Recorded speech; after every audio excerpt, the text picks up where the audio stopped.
PIO. Really enjoying his new album that came out recently. Just thought I'd say that since this song was playing and it was a remix by him. Anyways, welcome to another episode of Life of the Lost. I'm Sam and I'm Megan. And let's jump right into it. I know that you have a few things you'd like to start off with, or yeah, I thought we could start talking about because I know sometimes we're like very subject geared into what we're going to talk about, but I thought we could start off by talking about like maybe 5 minutes of like a pro and a con of this week of yours and mine, like a good or a bad thing or something. You want to go? Okay. How about you? You want me to go first? Yeah. Okay. How about you start? So I guess mine kind of work hand in hand together. I had a root canal, which you'd think was a con. And the last root canal I had was super intense. It was downtown, and it was this guy, and I was on the chair for almost 2 hours, and I was like internally crying and like shaking because I could feel everything he was doing, and it was horrifying. And he was trying to pry my mouth open, and it just wouldn't stay open. He was yelling at me. So anyways, it was horrible. So when I went in for a consultation, this guy was like, okay, like, yep, you definitely need a root canal. Would you like to do it now? And I didn't really have time to think about it because I thought maybe we'd do this another time, but I was like, let's just go. And he was the kindest guy, and he talked me through everything and was joking. It was very like cynical, but it was great, and he numbed me up enough so I really didn't feel anything except pressure, and really made me happy because such a seriously horrible experience from last time turned into kind of a really beautiful, lighthearted experience this time, and I guess that kind of works hand in hand, like this pro and con of the week. Nice. So that's like a pro and con in the same event. Yeah, kind of. I mean, that kind of took up the whole week like that. And then the next day I had to go find another dentist for a cap and stuff like that. So that was kind of the big thing this week. Nice. Well, pro for me. A pro. Let me think. I know a con. I just don't know I'll start with pros that. and coming to mind. Well, a con would be on Friday. Had to take Maya to a glow in the dark party after school, and initially I didn't know she wanted to go until her mom told me that she wanted to go. So I ended up having to pick her up and kind of hang out at the house for like 20, 25 minutes, 30 minutes, and then take her back to school for the glow-in-the-dark party. And before we left her after school, when I first picked her up, we got a blue band for the after party, and the lady said that if you wear that, you don't have to go on the line. So I had it, and then we ended up getting there, and then she ended up not wanting to have her jacket, and then... Or her backpack, yeah. And then we were halfway there, and she just started panicking and saying, like, oh, my God, my mom's going to get mad at me because I don't wear my jacket. And she's going to say, well, you should wear a jacket because she doesn't want me to get more sick. And what are we going to do with my backpack? Can we pick it up after? And I was just like, yeah, I don't know. Well, yeah, I mean... And then she was just panicking the whole way. Then we forgot the blue band, and she was like, oh my God, now I'm waiting in the line. She's like, I don't want to go anymore. And I was just like driving me crazy. And then I didn't bring any cash. We weren't able to get any of the glow things that they were selling right before we went into the event. It was a little bit of a negative. Just taking L's left and right. You know, Maya voicing her frustration at me very adamantly. Definitely at a young age knows where to cut my heart. So yeah, that was not the funnest night ever. And maybe a pro would be just playing Mario Party. That was pretty nice. Oddly addicting. But yeah. Wait, it's not Mario Party. What is it called? I don't know. Mario 3D or something. Yeah, Mario 3D World. Me and Maya used to play a little bit side by side, and then I asked Sam to play, and I thought maybe you'd just play like one little like mini game with me, and I was like, that'd make me really happy. But then you did like an entire world with me, which is what, like 10 mini games? Yeah, it was a lot. It was fun, so we stayed up last night. But yes, let's get into it. So I'm going to take it back about 6 to 7 years from now, which makes me about 25 years old. At the time, I'm living in Minnesota with my parents. I just left a 7-year relationship. I have no responsibility other than work. And I was asked to be the maid of honor in a wedding. And this wedding was from a very long time friend, and the wedding was in Minnesota. We lived within like I want to say like less than a mile from each other at the time. Literally like within a few blocks from each other. So everything was really convenient. I agreed. We had a really great time. The wedding was awesome. And now fast forward to now. I'm 31. I'm living in New York City. And I was asked to be the maid of honor in a wedding in Wisconsin. So New York to Wisconsin. I agree. And I'm at home here about, maybe this was last weekend. I'm doing measurements for this dress. And she picked this really great website to do the maid of honor and the rest of the bridesmaids' dresses. It's pretty convenient. But while I'm doing it, I'm kind of like, my blood pressure starts rising, and I'm like, okay, is it because I'm like body conscious and I'm measuring myself or what it is? And then all of a sudden, just like this giant wave just crashed into my chest. And I realized that like I'm a responsible adult right now. This is not the same me 6 years ago. There are priorities. I have a serious job. We're paying rent. We're paying bills. I'm a dog mom. I'm a partner. I'm focused on my health so I can be here for the most important part of my responsible adult life, I guess, which would be Maya. And I feel like this dress measurement, it's taking up my time, and I don't have time. It's taking up my energy, and I feel like I don't have energy into it, and I felt really bad, but I had to tell my friend, like, I'm not going to be in your wedding.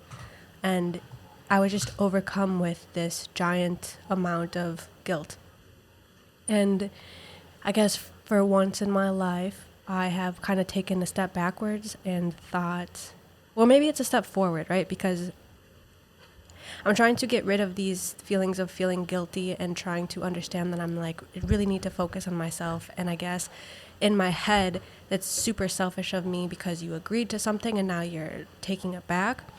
But I also feel like it's not fair to my friend as well, because I feel like she deserves to have a maid of honor who's, to be honest, first in her state so they can do all the fun things. You know, it's a wedding. It's supposed to be a really fun time.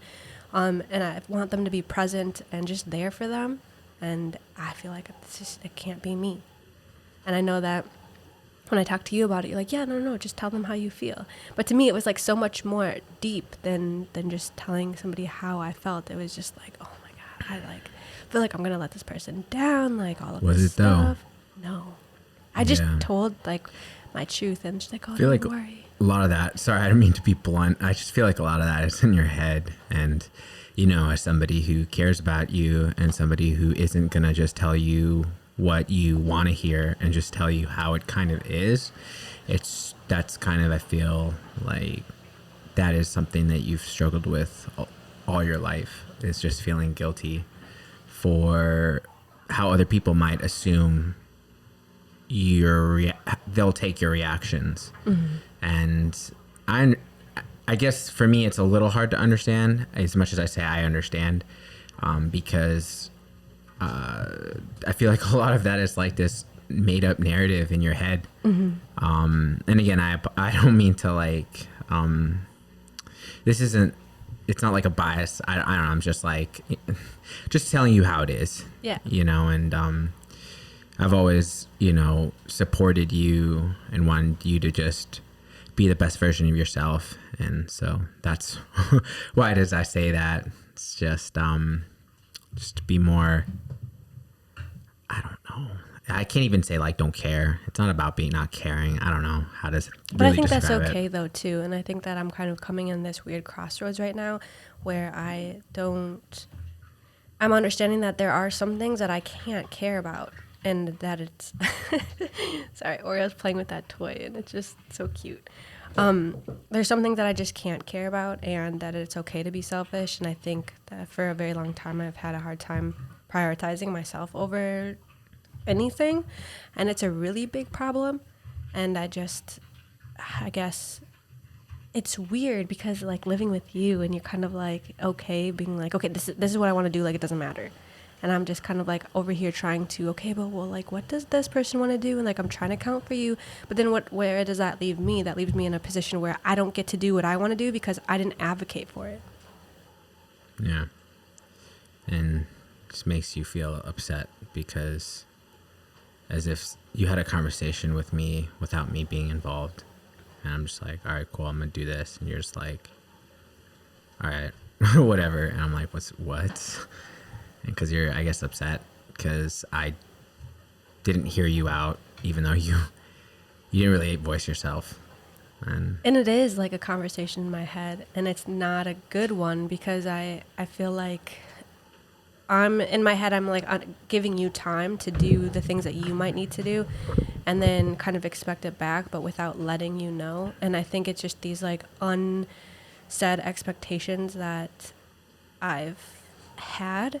And now, like today, like I was super proud of myself. Right before you went to the gym, I was just like, all right, like you're doing one of two things. You're either going to put all the clothes away or you're going to do the dishes. Like which one? And like that made me feel so good because I didn't feel like, okay, you're going to the gym now. I have to clean the whole house by myself because that's just what I need to do. I just felt like, okay, like just put your foot down and be okay with whatever one he doesn't want to do, but just at least kind of make him decide. And I know it's like starting small, but it just makes me feel good that I'm able to do that with you not getting upset. Because like you said, it's a narrative in my head where I think that you're going to get upset if I pick something. yeah, I guess in my life, I'm just getting fucking fed up with this sensitivity bullshit in every sense of the word in my life too. I want to be able to train myself in terms of just being shot down, like straight up, just like, yo, you fucking suck at this, but it's okay. But you just fucking suck. And for me to be like, nah, I feel that, you know, just because it's just like, yo, if somebody in your life isn't going to say that to you, who will? Mm-hmm. You know, who's going to fucking say that shit? Yeah. I think know. This kind of goes back to what we were talking about yesterday with Maya and how to kind of, I don't want to say train, but how to, she's going to turn 8 in February. So how to get her into a position where how would you say that? But that starts with me and you. That starts with the older people in her life. That's kind of where I'm bringing it to in terms of just being able to just cut each other down for the sake of trying to have each other grow. Like an example would be like, yo, like, I don't know, you're fucking ignorant with this shit right here. And you're being like, oh, I feel that. No, that makes sense. That makes sense. You know, or like, you know, in the sense of not saying that like you're an ignorant person, because you're not an ignorant person, you know, mm-hmm. Or you're a stupid person. No, you're not a stupid person. But that act was a little bit idiotic, you know, in the sense of just being like, all right, let's keep it a buck.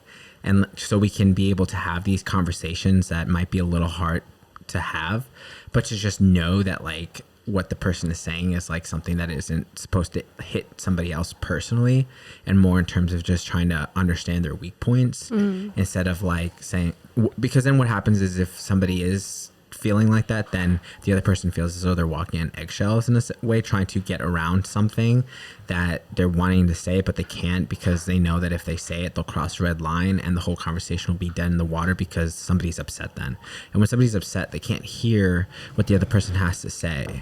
And it's just like really frustrating as an individual, because I myself, like I said, I'm trying to train myself to take really harsh criticism. I'm trying to train myself to take really bad, like things that I've done and just like, I don't know, just not grow, like just to improve.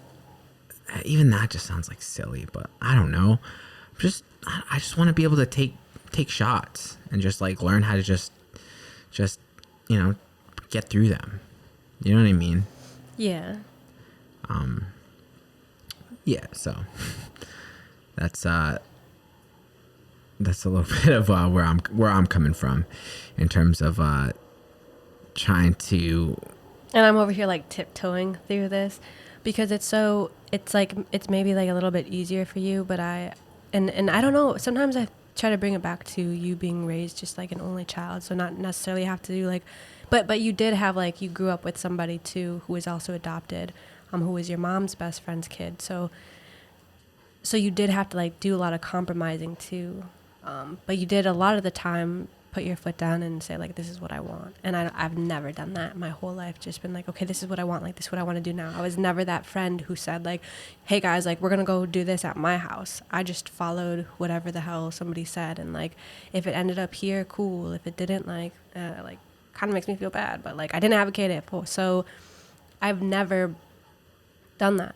I think it's more of a fact of just, I'm curious about your life in the sense of why it is that you can't take criticism very well.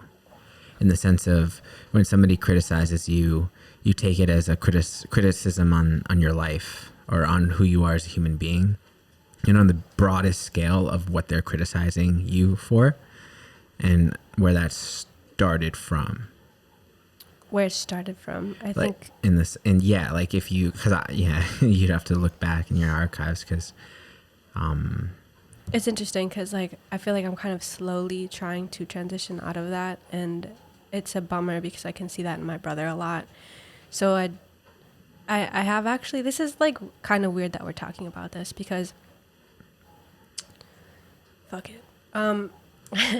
You know when you want to talk about something, but you don't want to bring other people into it because you don't want to like offend somebody. Like, I guess I don't really care at this point because it's just how I feel, and this is just how I see it in my perspective. But I think that this criticism stuff came from obviously me and Michael growing up, and how our parents fought, and how our parents took things, and how there was really never any kind of end result.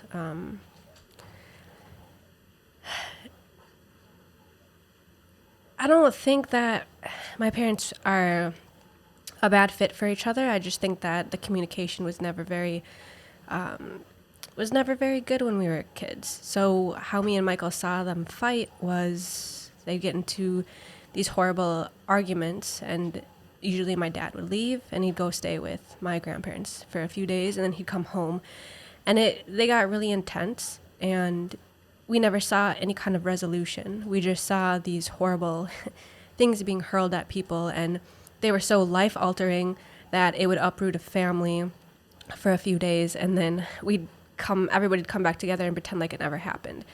And I think because we didn't see resolution, like, and we just saw these horrible happenings, like these, for us, it obviously became normal, right? The parents would fight really, really bad, and then they would leave, one would leave or whatever, and then come back. And like, that's not normal. And it became regular for us. But in the beginning, it was like absolutely devastating because like one parent is leaving. Like, are they going to come back? Was what they said true? Like, it's like really hard. And I think that kind of starts there, I want to say. Without getting into like really big detrimental details. But it is really hard, especially going back home and seeing kind of these same things happen with my brother, with the relationships he's been in, and the amount of communication that my family has is a lot different than what we have. And obviously it's not, me and you, we're not perfect either. Because like I really do struggle with criticism, and I really do take a lot of things to the heart. I feel like I'm a really big runner, so the second that you say like I did something, I'm just like, all right, fuck it. Like, what are my plans to escape? As in like, all right, I always wanted to travel, so like I'll just grab Oreo and like what kind of U-Haul should I rent? Like, that's where my head goes. It doesn't go to like trying to have this kind of amicable solution or wanting to even talk about it. It's just like to straight run away. And I don't know if that necessarily even answers your question down to the root, because I'm not really sure. But For some reason, I've been thinking about my brother a lot lately, and the last few times we've communicated in person, and how he is, and how I can see big correlations in the both of us, and it is really scary. I'm just tiptoeing here because I don't want to.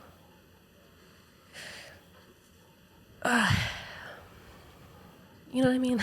Yeah, Maybe no. you don't. I'm just like. Yeah, no, I was just thinking as you were talking in terms of like my background and why, you know, how I, what who it is, what my, you know, my upbringing and how it landed me here.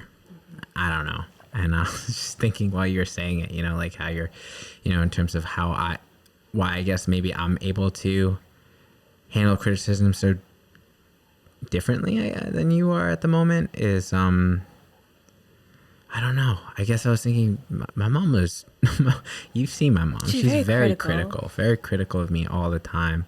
I just wonder, like, what. But you guys are so fucking funny because you just bounce back. Like, she'll say something OD, and I'm just like, holy fuck, Sam. Like, maybe, this was when we were living with her. Maybe we need to just leave for a few days because, like, that was fucking crazy. And you're like, no, just give her, like, a minute. Like, she just needed to say that. And I feel like it's because you guys gave each other the space and love and kindness and forgiveness. Well, I think to be able to say the things you need to say and not hold that against each other forever, because that might go down to the root of it too. Like, my parents are still fighting about some of the same shit that they did when I was a kid, and that's like holding on to something for what, 25 years, 30 years. Yeah. So I think that there wasn't like necessarily this space to be open to say like things, but to do it even in like a not so loving way, but then come back and like say like, hey, like, you know, talk about it a little bit more. Yeah, and I guess in terms of like me and the frustration and the anger that I had for all these kind of different conflicts and events in my younger youth, like when I was like, you know, from the ages of like 11 to like 16, I really follow through with all of my impulsive, angry decisions, and it led me to a lot of bad places in my life. You know, I got in trouble really bad because I didn't want to listen to my mom, and I would just hang out with my friends late at night and doing very like bad things, and you know, I got arrested and it fucking sucked. I was in a room full of like people who really did bad things, like kill people and, you know, did hardcore drugs, and it was just to be a kid and to be in that setting with like nothing out like else but yourself and your own wits, to be able to conduct yourself accordingly in the hierarchy of a holding cell, a mini prison, waiting to get booked or charged or go up to Rutgers or go upstate to like a bigger security. Like, it was crazy to think of like that you're at the mercy of these people who don't even give a fuck about you. Like, you're just a fucking number and just trying to survive. And it's just like, you know, it puts new perspective on my fucking life. And so maybe now I'm just like, you know, like if I was talking to myself, it'd be like, yo, like you said, right, when you told me earlier about like how I could be doing more, if I was, you know, somebody, me talking to myself and be like, yo, you're fucking better than this, Sam. You're fucking better than this. Look at me in the fucking eyes right now. You're fucking better than this. You need to wake the fuck up, like straight up, like that, you know? Like, and I say this with all the fucking love in my heart. Mm-hmm. And you need to keep on going because you don't have the fucking time. And your ignorance right now is blinding you to the reality of how much time you think you fucking have, dude. Mm-hmm. You know? And like, just to, you know, instead of me being like, yo, come on, chill out, dude. Come on, relax. I know. Yeah. No, you're right.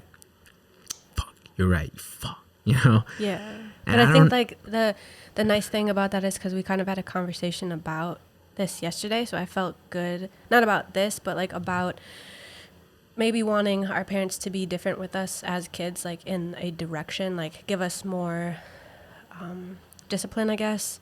So an example would be you, if your mom knew at a young age that that's what you wanted to do, like just music, to discipline you more and to help you out and to put you in more programs. And I felt like we were talking a little bit about that, about Maya and how we can help her and the things that she wants to do. So I felt like that conversation kind of made way to us having a better communication point today when we were talking about what you're talking about now. And it just is nice because I felt like it gave way to like love. Like you're going to love me no matter what kind of shit I'm about to drop on you right now, because it was very serious. Like I feel like you could be doing more with music and things, and just being very, very serious, because I know you and I love you, and I like there's so much potential, there's so much untapped like greatness and magic inside of you, and I don't want to see it wasted in other things. Not like you're out there doing drugs or going crazy or anything, but I feel like sometimes it's being wasted, and I would hate for what happened to like Io to happen to you. You know, like, and he's amazing, talented artist, and died, and you know, and the way he died, he had a thyroid disease, and it's like, I guess I kind of like giggle or cackle because it's like, what the fuck? Something that could have been completely treated, but it's there's these building points, right? And I think that's kind of more what I'm talking about too. I didn't have these building points, and not to say like my parents did a shit job at raising me at all. They didn't. They did what they knew, what they could. They did what they thought was best at the time. And now I'm kind of learning building points and like building blocks from you. Like I said earlier, like having that building block from the conversation yesterday to be able to have a strong conversation today about it. Like with love and confidence, and you obviously not getting upset because of what I said, and you just taking it, and me feeling like I can talk to you. It's like sometimes it's like, you know, with me, I'm very intense, and I don't like to sugarcoat things. And so when I like raised my voice, it's because I'm impassionate. I'm not like ignorant, or I'm not primitive. I'm not like, you know, raising my voice in terms of I'm going to get to a certain level and just like, you know, throw hands, you know, I'm not going to do that, but my voice will raise, and I will, because I'm frustrated that the other person isn't necessarily listening to me. And I only question, like, if you really in the heat of the moment were to listen to me for what it is I'm saying, it will only help, you know, you in the short term. Because if I feel I'm not like, and you can try this out, right? Like it's a hypothesis. This is a hypothesis and needed to be tested, in the sense of, if you listen to me like truly and hear what it is that I'm saying in the heat of the moment, and you're like, oh, and if anything that I touch on, if you're honest with yourself and in terms of what it is that I'm talking about, and you kind of express that honesty out towards me after I say what it is that I'm saying, I'm not like, I'm not attacking you. So on a personal level, so I will hear you, and it will help me help you when you explain your side, for me to hear you out more, because it's hard for me to like hear you when you're not listening to me, and you're not listening to me because I'm busy you feel like thinking of like how you just like how I hurt you, and instead like, of like what it is that I felt that you like pissed me off with, and you know, it'll happen. You know, no one's perfect, and you know, people make mistakes, and it's okay. You know, you spill Coke on the floor and forget to pick it up, and it's sticky, and then I walk in it and I walk all over the floor or something. This didn't happen, but then I'm like, yo, you didn't pick up the Coke on the floor, and then you're like, I didn't know there was Coke on the floor that I spilled or something. And then I was like, you know, I hear is like a blame, like you blamed me. Yeah, it's like your fault. Yeah. And in my sense, when you say it's my fault, I'm like, nah, you're right. That is my fault. I should have. Fuck. Yeah, and I'm over here like, well, how the fuck is that my fault? I didn't even know. And it's like, it goes back to two things, right? Like you could be more like you and kind of just be able to bounce off from that and be like, yeah, fuck it, like it's my fault. Like let me figure this out. Let me help out. Let me clean this up. And me, I'm over here battling the fact that you said it was my fault because I don't think it's my fault. And it's kind of like a waste of time, a waste of energy. And then that's why I get really angry, because then I'm just like that's when I start throwing like verbal, like degrading myself, because obviously I need to work on things too. But that's when the degradation of my like responses goes down and diminishes, and I start throwing like verbal punches, because then I'm just like, I don't understand. Like I do not understand how you don't understand, and like because it's like more simple to you, right? It's like very simplified, and for me, I take it and I complicate it. And this is interesting because today, like I'm walking Oreo, and so the most frustrating thing happened to us just now. We were like 40 minutes, 50 minutes, an hour deep into a podcast, and it turned off. And it's my fault. I know it happened. Unplugged. I didn't screw it in enough. Oh, it's all right. Power cord. But I'm not sure if we're gonna piece. We have 30 minutes of it, so I'm not sure if we're going to piece it together or not, or just kind of start a little bit brand new. But what we were talking about was we gave pro and cons of the beginning of the podcast of the week the past week that we had. And your pro and con was your root canal, and how how more positive it turned out to be than negative. And for me, mine was getting my daughter getting mad at me for the things that I wasn't prepared for on Friday. And a pro was playing Mario 3D with you till late at night the following day. And then we were talking about guilt. Feeling guilty and where that stemmed from on your side of the family. Well, we were just talking about guilt in general, kind of like how I've always feel guilty, but then we kind of really went deeper into Sam asking, like, why is it that I take everything so personal? And then kind of me sitting throughout the podcast thinking about it and like getting, like as you're talking, I'm listening to you, but I'm really like deep in thought into where that guilt comes into taking things very personal as well. And like limiting your productivity in conflict. Yeah. Fuck. It was so good. Like, I'm so bummed. I have like the sniffles because I was crying and everything was super intense. But I mean, at the end of the day, I kind of just really was relating it back to childhood. And really quick, I'm gonna turn the dishwasher off because that's very loud. I feel like Megan gets constantly sidetracked by little random things within the house. Why? Your guess is as good as mine. I'm not really sure how her brain operates. Yeah, and like, person. And that's kind of what I took from your past coworker saying that there's always something kind of going on in your life. Because in my mind, my friend was like, "Yo, what's up?" And be like, chilling. What's going on? You don't know, but like, if you were to tell people that kind of thing. But that's the thing. It's like, there's not, if I really, like, I don't, because it's just like, there is, but, you know, it is what it is, you know? And so, like, oh my God, like, I just can't, like, this is overwhelming, like, frustrations with, but, like, yeah, well, if somebody asks me what I'm doing in my life, I'm not just like, yeah, just normal. No, I'd be like, you know, I'm working on like, you know, some music, you know, just trying to work on my 9-to-5 job, just kind of going through the motions of trying to deal with the environment and my coworkers and stuff. But, you know, it's all good. It's kind of like that. Yeah, where I'm just like, I want to tell you. Dang, that bothered me that you turned that off. Are you serious? Because now it's just like you cut it. It's like you're beating your meat and you don't finish, and it's just like, oh, now it's like all the water is like the soap. You can just start it again. You just press start.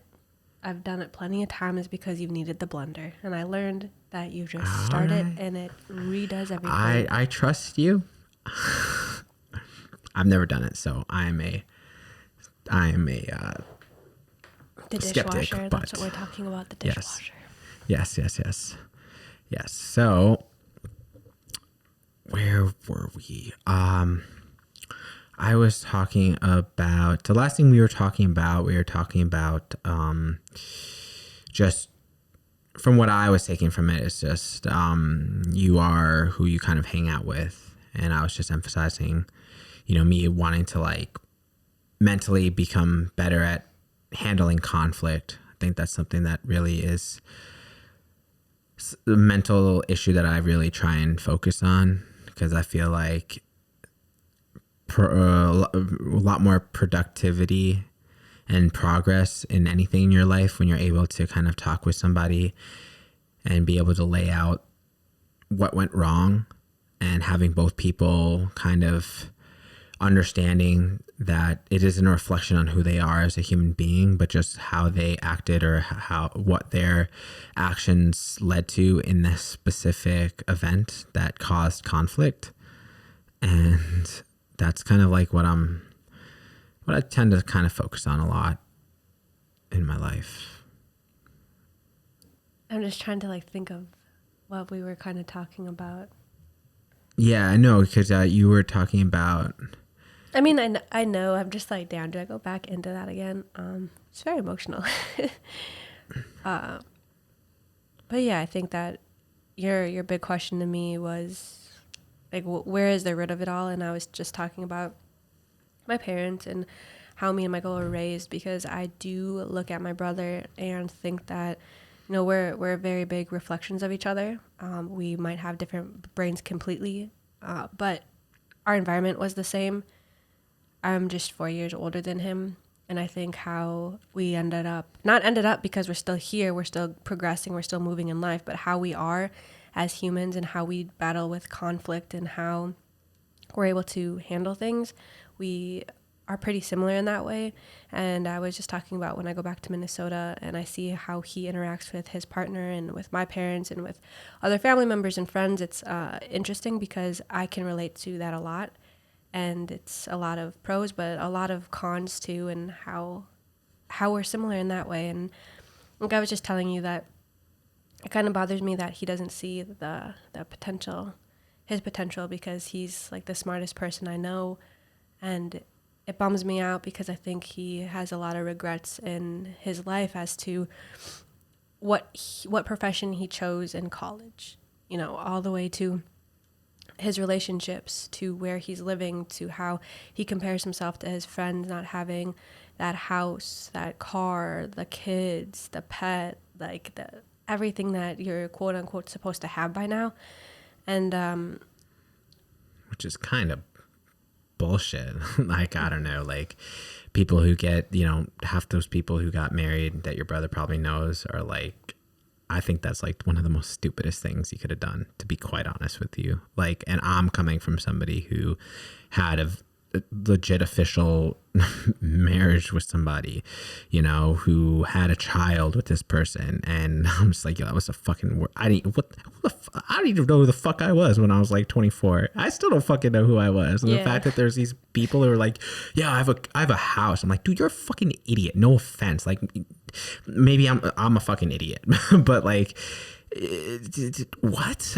Like a 6-figure thing that you bought in this place that you're gonna spend the rest of your life? Wow, that's a fucking commitment. Either you're fucking stupid or you have the biggest brass balls I've ever had, way fucking bigger than mine, because I am too goddamn scared to pull that trick and buying a fucking mortgage on a house. And God bless you, but damn, so then I guess I know that he feels probably like shit, because I'd feel like shit too. Like, what the fuck? How do you have that balls to do that? Like, have kids, wife up, like, whoa.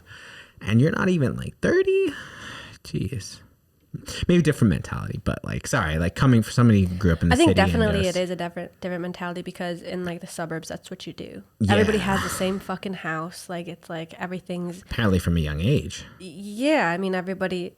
That's like how my grandparents were. Like, they were popping out kids like very young and had a house and like did their thing. And then that's how my mom's and my dad's parents were. And then that's kind of how they were, per se. And it's just like that cookie cutter lifestyle. And I feel like we're in a position now where, You don't need to do that. You can jump when you need to jump, and you should be able to jump and have the Well, it's a flexibility city to life do that. here. Like growing Yeah. up, it was always shunned from having a kid, getting married. Like the fuck, Yeah. like And even a that's just, I think, relationship. what you did in the suburbs. Like, that's how it was kind of imprinted on me. You finish high school, you get into college, you're probably in a relationship, and then you settle down, you get married. Then, all right, you have your apartment, but your fuck rent. You want to actually put money towards something, that's your house. And then your car, you don't want to lease it, let's just buy one. Okay, well, now we have this pet, and now it has responsibility. We've kind of mastered the responsibility of having a pet. Now we're going to have a kid. And it's just like this linear line, and it's frustrating because like that's just not necessarily, that doesn't make you successful in any kind of way. Any, I don't even know how to, like, I could go into that for forever because it just doesn't. And it, like I was telling you earlier, just like bums me out because I think like somebody like my brother is like the smartest person I know.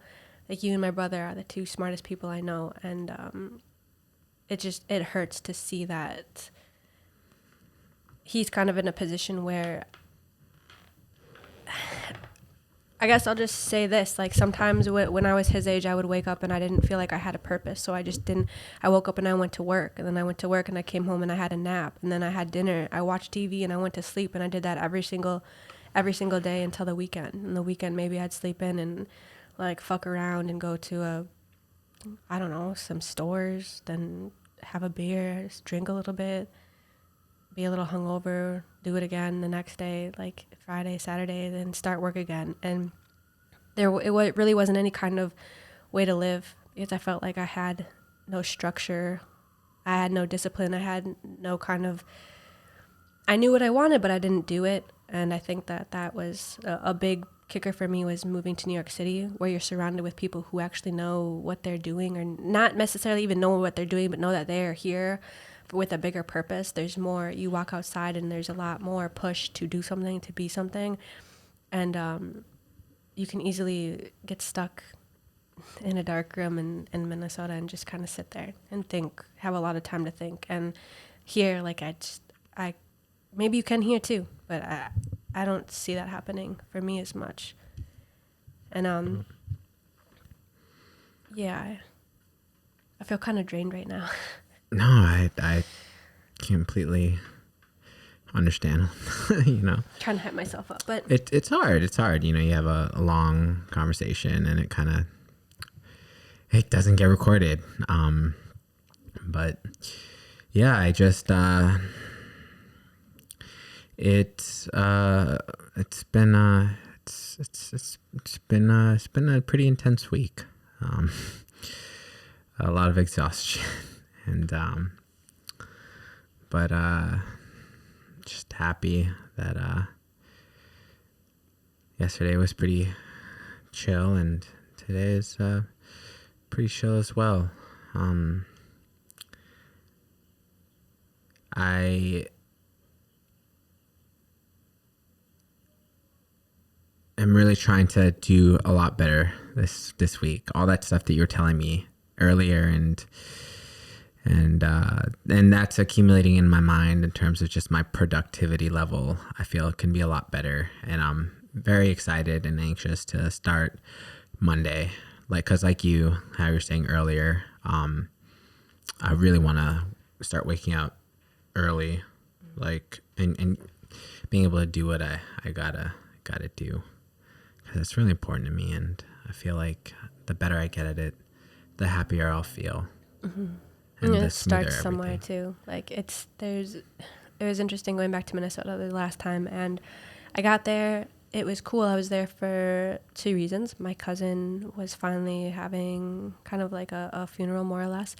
He had died more than a year ago, but there was never any like ceremony or service for him, and so we were able to do that. And one of my best friend's dad died, and they were going to have kind of like, not a service, but like kind of a party per se to celebrate his life. And so I was going to kind of do both of them, but the other one got canceled, and I just was there for my cousin. So it was interesting because that morning when I woke up, it was like 5 o'clock in the morning. I woke up and I was like ready to go. And in Minnesota, like what was it, like 4:30 in Minnesota time. And it was like really frustrating because there was nothing to do. I didn't bring my laptops. I didn't bring a book. I was just like, what the fuck? And so at 5 o'clock, I went upstairs to my parents' room and I was just like, all right, so like, just letting you know, like, I'm going to go somewhere. I'm not really sure what's open. Like, is Walmart open? Like, if it is, I'm going to go. I just need to go do something because I feel like I can't sit still. And I didn't have you or Maya or Oreo. So I felt like even more of a reason to go do something, to be productive. And my brother and I think his girlfriend had just left the house somewhere around that time or getting ready to leave. And I had made this whole like story about me, this Instagram story about me being at Walmart at like 5 or 6 a.m. Just like how great it was because nobody was in there and like all these fun things that I saw because I don't go to Walmart here while I'm in the city. It's very rare that we go, although we happened to go yesterday, which was nice. And so yeah, I just did that, and a lot of family members I saw that day were like, why the fuck were you up so early? Like, who gets up at 5 in the morning? I had a lot of people messaging me about like, why wouldn't you sleep in? You're with your family. Like, it's kind of like a mini vacation. Why don't you just take this time to rest? But I also don't feel like, to be honest, those people are at the same like level I am, and it's okay. They're on their own level. I'm on my own level, but like I would like to get up in the morning so I could be productive and do things that I really want to do while I have these other responsibilities that I have to attain also. So it's nice to wake up at 4 to have my own time until 6:30 when we start getting Maya up and ready for the day. And I need those like 2 hours. I need that time to do what I want to do.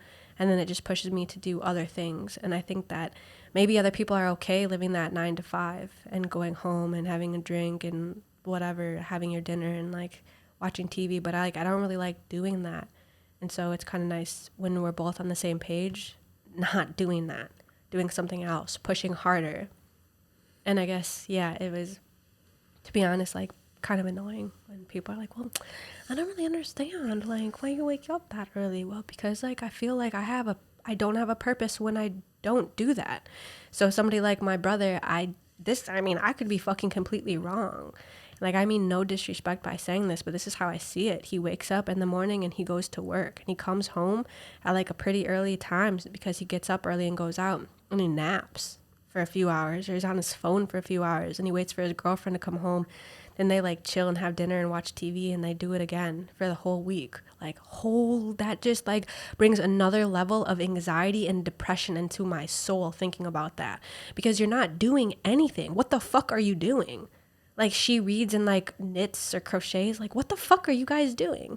And like, I'm sorry, but that shit actually pisses me off because I see my brother as like a fucking superhuman sometimes. Like, he has the potential to do so much shit. Like, he's done like these marathons and runs, or not marathon. What was it, a marathon? I don't remember what it was, but like he can do all of these things. And growing up, he has and still does have the potential to do all of these things. Like, he was like the star at like this or that, like super athletic, very fucking smart, never really had to study for shit.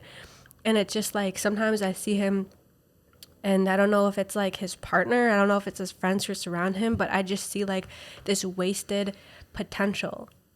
And it just like fucking kills me. And like I was telling you earlier, it bums me out because it's not like I can really do anything about it. I could sit here and like, I don't know if he listens to this, probably get really fucking pissed off at me if he did, but like whatever. It's in the world because it's just how I feel. He's the only one who can get himself out of that. And like I've had many times where, and I know you've had many times where it's like a come to Jesus moment where you've had to get yourself out of that. And not Jesus. Come to God moment, yeah.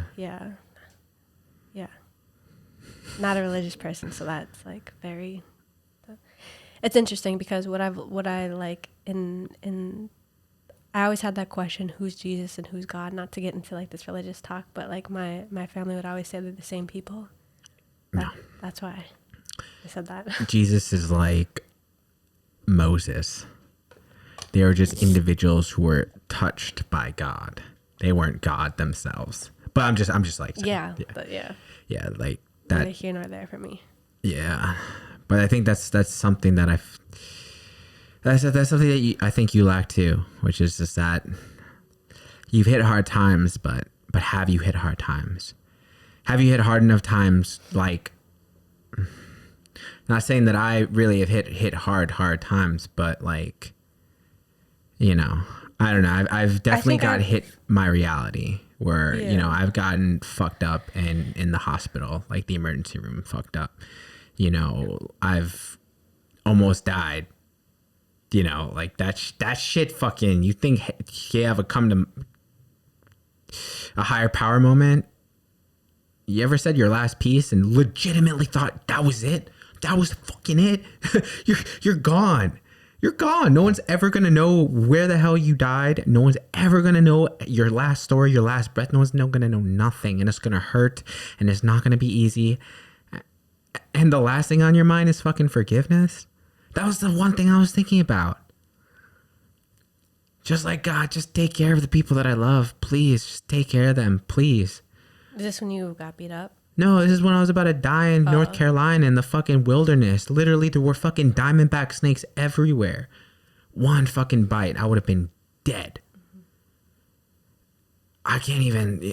That's a crazy thing to me, too. Like, people get judged on that. Like, how do you react when you're close to death? Because a lot of people panic. I did not panic. I was scared. But all I could think about was other people than myself.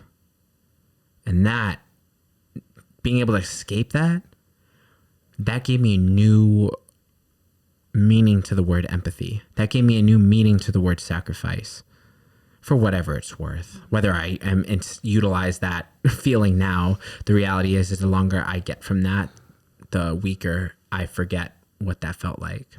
Yeah. Which is a kind of shitty in the way too. But not at the same time. It's like, what? Do I have to fucking throw myself to the wolves again? Do I have to fucking almost die again? But that shit was fucking... Moment. Yeah, that shit was fucking scary. Yeah. That's why sometimes I like... That's one of the reasons, the only reason why I would like ever like go skydiving to a certain extent. But that's too like... You put yourself in that moment. Yeah, it doesn't happen organically. Yeah. Yeah. I don't think I've had like I've had one. So bringing it back to like why I was just like, God, Jesus, like that's what I was like, but yeah, in that sense of just understanding that what he is. Yeah, definitely. I don't know.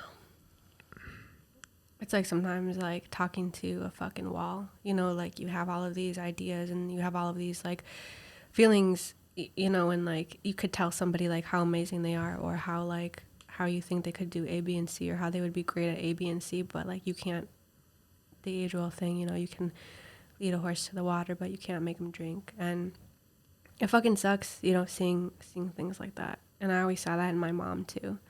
Is like having like, she's so fucking smart at so many things. She's so good at so many things. And like, she's kind of retired right now, but she's working part-time at a fire department and it's like cool and everything. But like, is that what you want to do while you're retired? Is that like your dream job to do? Because I feel like when you're retired, like you should do what you want to do. And maybe she has and she couldn't get it. I don't know. But like, what is that where you want to end?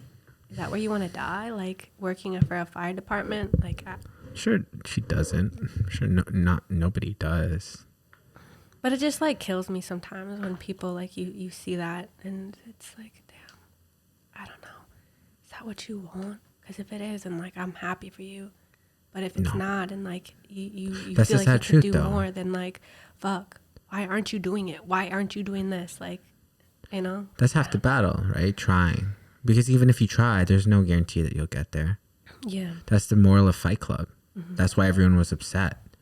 People were literally hyped up in the media saying that they could be rock stars, that they could be these billionaires. And the reality is that as you get older, you start to realize that you can't and that you won't be able to. You just don't have it. No matter how hard you try, no matter how smart you are, you just don't have the tangible X factors and the lining of the planets to get to there. And you're fucking pissed off. What do you do with all that fucking rage? And that's what Fight Club was about. That's what I fucking love. And that's the reality. That's the scary reality. You can do all of this shit. You can wake up at 5 for the rest of your fucking life and work and work and work, but you might not get there. And that's the dice that you roll. But it's all about the follow through, I think. I'd rather do that every single day and not get anywhere than sleep and wake Slowly up when I'm wait to supposed die. to. Because we're all going to die one day. And it's funny because I was kind of like, I think about death a lot more than I ever used to. And I was at home talking out loud, and my brother's like, why do you say things like that? Talking about death. And in my head, I'm like, why don't you? Like, doesn't that, like, death is such a scary thing, but it's such, like, a motivating thing. Like, I talk about death with my grandpa often. Almost every single conversation we talk about death and about him being here and him not being here. And, like, it's just, like, it helps me put in perspective my life. So when I think of somebody waking up doing like their regular 9 to 5 and not really doing fucking else with their life, then it just that's more scary to me than death, I think, itself. But what do I know? You know, this when we went to synagogue that one time, I was reading stuff in the thing, and there was this one thing about death, and it was just cool. I don't know what. Let me see. Like oh,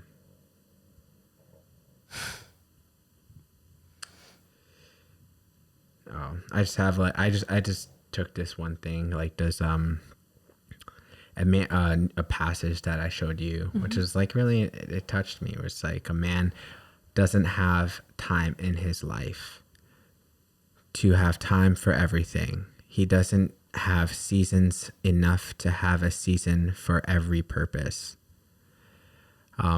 Something, I can't read that, was wrong about that. A man needs to love and hate at the same moment, to laugh and cry with the same eyes, with the same hands to throw stones and to gather them, to make love in war and war in love, and to hate and forgive and remember and forget, to arrange and confuse, to eat and to digest.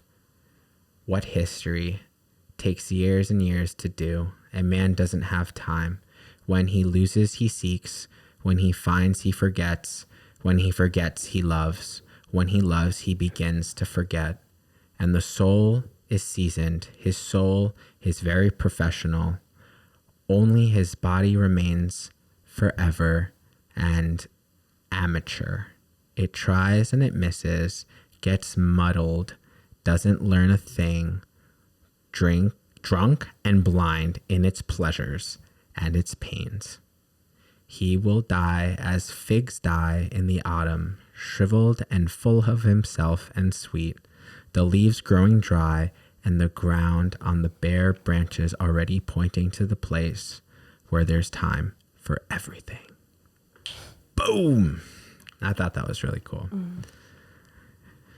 Because it's like, I don't know. It like complicates everything. It shows the problem, and then it shows the complications of thinking about the problem, but then it also shows that there is no problem. And that's what I love about that. Kind of just like somebody just saying, "There's no time. I can't do everything I can." It's just so confusing. I'm so tired. I just want to be happy. I don't want to be sad. I don't want to be angry, but I just want to be fulfilled, and I don't want to be hungry, but I want to feel the urge to be motivated. It's just like, all right, you'll get all that. Just don't think about it. While you're talking and while you're saying that passage, it reminded me of like just literally, I don't know why this kept going through my head, but like Rich Piana and how he would like eat a lot and just say like trick the body, gotta trick the body, or do different things and work out differently. And I think that kind of goes along with this, because it's like just get up and do something. It's okay, like you're gonna have all of these like ups and downs and pros and cons and like questions and fears and everything, but like trying to do something is half the battle, and like picking what you're going to do is half the battle too. And I had this conversation with my brother on the way to this like sporting goods place last time, and we were talking about what to do. I really kind of want to get back into swimming, racing, competition, but I also want to do a few other things, and I know that I can't do all of those things with this at the same time. I know that picking one or another is very vital right now because it's where you get put your time into. And I think that's the most mature thing to do, is consistency in the thing that you want to do. Even if it's not working the way that you think it's working. Do you give up? No, you don't give up. You keep doing it because it's bigger than it working. It's you deciding to just put your foot in the ground and say, I'm going to do this, and I'm going to do this for forever. I'm going to do this for fucking ever. Mm-hmm. Because what would happen if I decide not to do that and just start something new because it's not working?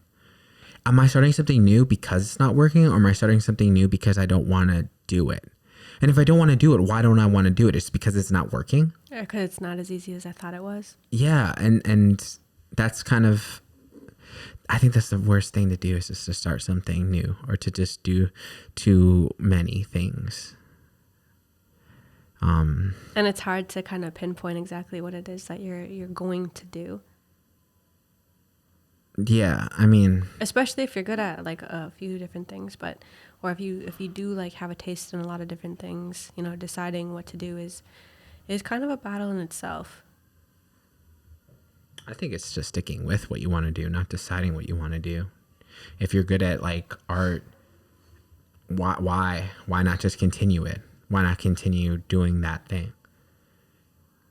What? Because it's hard. What if you're good at doing like multiple things? Well, that's the problem. No, you have to pick one. No, I know. But no, what I'm saying is like that's the battle right there. It's like if you're good at multiple things and you have to pick one, then like it's not as easy to just like flip your fingers and. Well, I'll use you an example. You're good at art, so stick with art. Don't do anything else to a certain extent. Yeah, you can do your swimming, you do your fitness, but that's not your number one goal.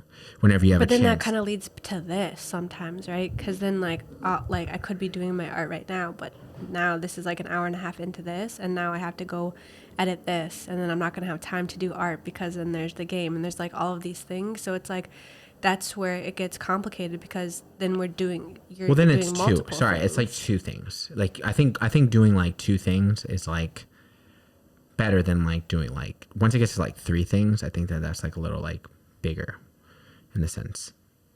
Because I think it's important to have something else that you can do in terms of like cutting off and breaking up the monotony of the one other thing that you're doing. Yeah. And then coming back and forth, flipping, because then it kind of gives you can dive into two, come back, dive into two, come back, like that. Yeah. No, but, that makes sense. We'll see. Yeah. Yeah, just like, sorry, but I'm just bummed. Like I felt like, You gotta remember what you tell me. I know, next play. But I just have no like energy left, because like I was so passionate about like what I was talking about, and I was like crying about all of this stuff, and I think like it just took a lot out of me, because it's not like I was planning on doing that, but it just took a lot out. And I think that like it's hard for me to talk right now, because I feel as if like I'm like saying the same thing over, but it doesn't have as much meaning, as much passion as it did when I first said it. So it's just like it's hard trying to rebound, but I'm doing like the best I can, because like, imagine what a musician feels like. They gotta play the same song over and over and over again with the same enthusiasm for different crowds. Yeah, but there's like a crowd there, and it's hard, like, because right now it's just me and you, and I'm like, can you imagine how Blink-182 plays All the Small Things? They played that for 10 years. More. Again. It's, trust me, like it's good but boring. But I guess that's like part of like that, trying to get that professional mindset where it's just like, yeah, like I'm trying to start thinking about like, what if somebody's paying me to do this right now? Yeah, like, come on. You're looking a little sad. Cut. Yeah, you're gonna redo everything that okay, right Sam? There. Yeah. You look a little. No. I'm just thinking about that last thing. It doesn't matter. Sorry. Okay. Yeah. Hey guys, where were we? Yeah. Sorry, I didn't mean to like. I was just talking out loud. It's always good to improve. For the next time, we'll improve. This is a work in progress. We're trying to learn from our mistakes, and we're trying to move forward with them. And this is us. This is who we are at